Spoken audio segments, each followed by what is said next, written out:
음, 2022년 9월 12일 화요일 오후 2시쯤 지나고 있습니다. 여기는 위치가 어딘고 하니 야장 해변에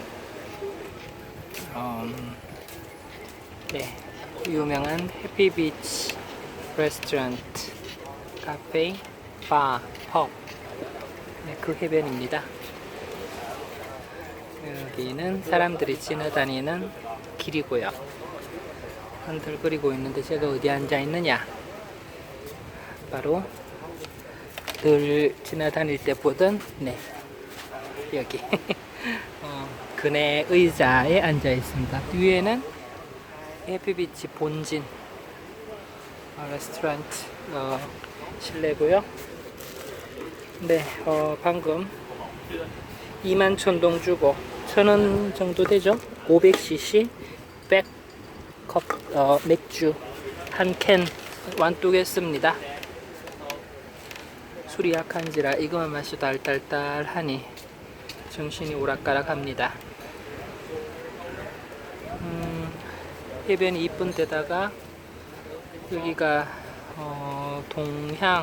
동해니까요. 베트남에서는 바라보고 있는 그늘이 잘 지어진 해변에 흔들의자에 앉아서 알딸딸한 취기에 바다 보면서 시간을 때우고 있습니다. 아까 꽝중광장에서 한참 동안 10여 개의 대형 연들 띄우는 행사장 잠시 구경하고 편의점 가서 맥주 하나 사서 마시면서 여기까지 걸어왔어. 지나다니다 여기 지금 아무도 없어요. 여기 낮 시간에는 사람이 없어요. 아예 해변에 저기 저 멀리 보이는 것처럼 백인들, 러시아 계열 백인들 혹은 현지인들 중에서 청년들 객기 부리면서 자외선아래 해수욕 하든지. 저기 앞에 빨간 거는 처음에는 사람인가, 눈이 나빠서 노안이 와서 사람인가 싶었더니 부표네요. 저렇게까지 안 움직이는 걸 보니. 해변은 예쁘고요. 피아노도 있어요. 물론 그냥 장식용이겠지만 여기 비치바에는 좀 그냥 장사 준비하고 계시네요. 직원 한 분이. 아무도 없습니다. 지금 나오고 계신데 없고요. 해변에는 햇볕이 있으면 사람 없습니다. 밤 돼야 여기에 자리 깔고 본격적으로 장사 시작하고 여기 앞에 무대에서 또 공연도 하고요. 물론 안 할 때도 있지만 주말에는 하더라고요.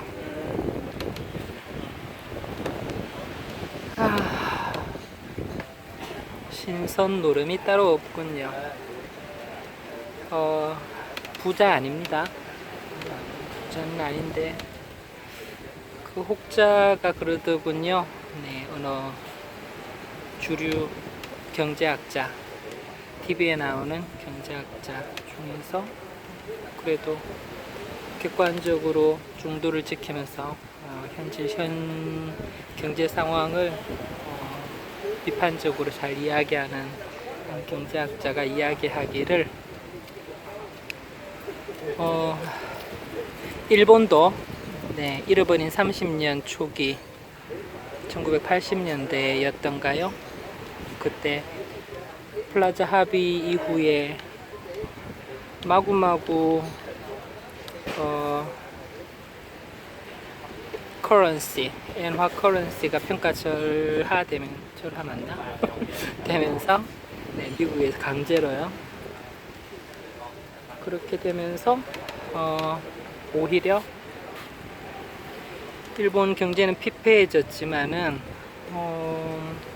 해외여행 수요가 급증했던 통계 데이터를 본 적이 있습니다. 그때 당시에 일본 그 중년들의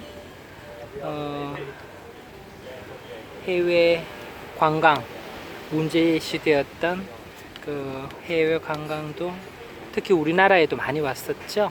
네, 그 엔조이 관광. 네, 그거가 일본 경제의 초기 붕괴 시점하고 맞물린다 하더라고요. 이유인즉슨 이제 물론 뭐 지금이야 일본 경제 혹은 내수 그 국내 총생산까지는 아니더라도 1인당 소득이나 이런 부분들 우리나라에조차도 밀려서 나락으로 떨어지고 있지만은 네, 그나마 예 망하는데 망해도 부자는 망해도 3대는 걸린다고 초기에는 일본 국내 물가는 뭐 그냥 저냥한데 또 수입은 오르질 않고 경기는 침체되고 상대적으로 엔화로 객기를 부릴 수 있었던 동남아시아나 당시 우리나라 80년대 90년대 초반에 많이 관광을 왔다라는 거죠. 뭐 지금 타이밍이 조금 뭐 시니컬하게 봤을 때 우리나라에도 그대로 적용되고 저도 그냥 그 베네피트를 즐기고 있는 게 아닌가, 누리고 있는 게 아닌가라는 그냥 생각을 한번 해봅니다. 결과론적으로요. 결과론적으로 현재 우리나라 경기도 뭐 환율 상황도 특히 다른 뭐 대부분 엔화 달러와 외에는 킹 달러 외에는 다 강세가 하나도 없지만 뭐 유로와 포함해서 우리는 특히 더 심하죠. 그 평가절하된 게 8위라고 하던가 8등이 있더라고요. 엄청나게 더 우리나라의 경제 저력이나 그런 펀더멘탈에 비해서 많이 평가절하되어서 좀 억울한 감이 있다라는 이야기들을 우리 애널리스트들이나 경제학자들이 많이 말씀을 하시던데, 그럼에도 불구하고 여전히 우리나라 원화는 여기 동남아시아나 네, 제3국에서는 가치가 있어요. 비교 우위죠. 상대적인 거니까요. 솔직히 말해서 여기 베트남은 지금 경기가 크게 나쁘지 않아요. 제가 체감도로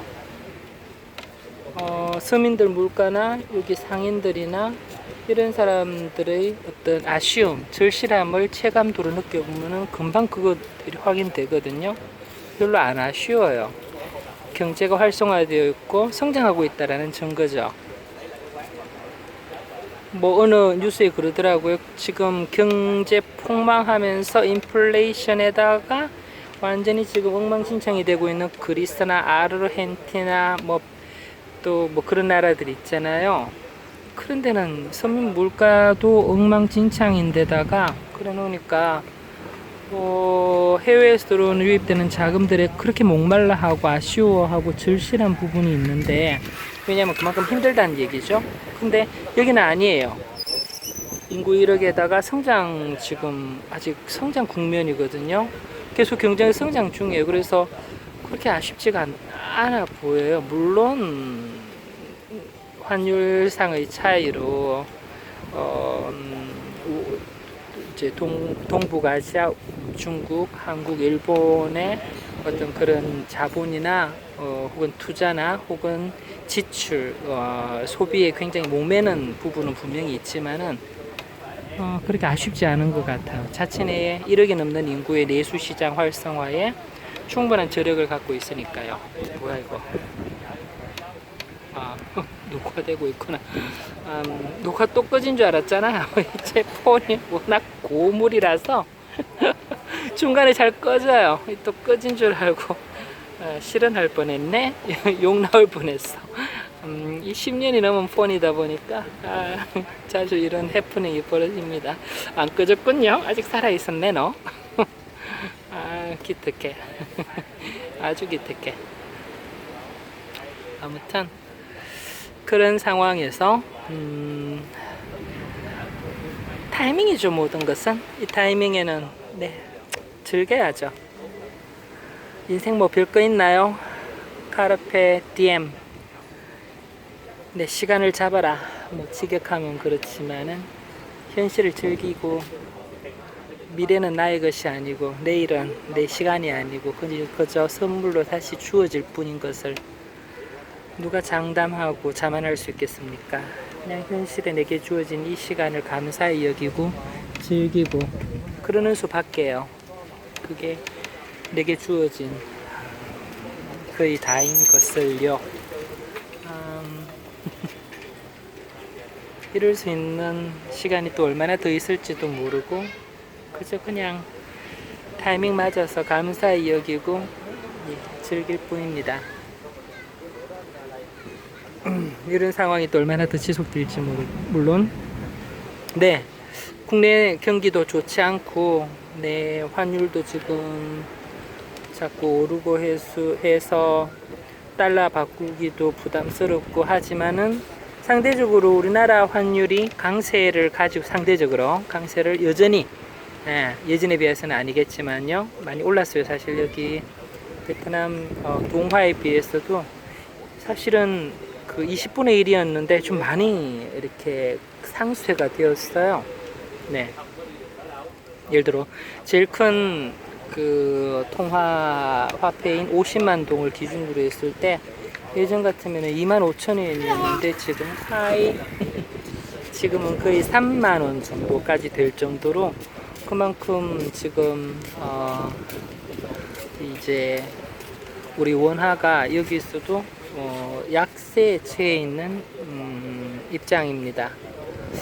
그럼에도 불구하고 20배 아니라 뭐 15배까지 줄어들었다 한들 아유 땡큐죠. 그 정도면은 여전히 스틸 여전히 술이 한 잔 들어가 놓으니까 말이 술술술술 잘 나온다.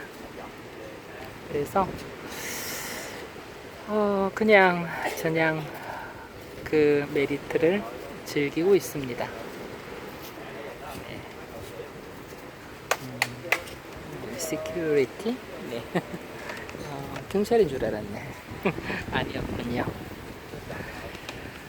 네, 그냥 감사히 여기면서 이런 타이밍에 단지 물론 그런 환율차의 유익이나 이런 것들도 크게 기저효과로 네 아주 기본적인 그것으로 많이 크게 작동은 하지만은 그보다 사실 더 큰 게 있어요. 그때 그 테크니컬하게 어떤 항공권을 때마침 맞추어서 잘 이렇게 겟하느냐, 또 어느 지역을 타이밍 맞추어서 잘 선정하느냐 이런 거죠. 솔직히 지금 환율 때문에 폭망해서 제일 싼 항공권이 베트남이 지금 21만원, 22만원 정도. 뭐 하이퐁, 다낭, 뭐 여기 야짱 등등 해서 호치민 포함했어요. 하노이 포함.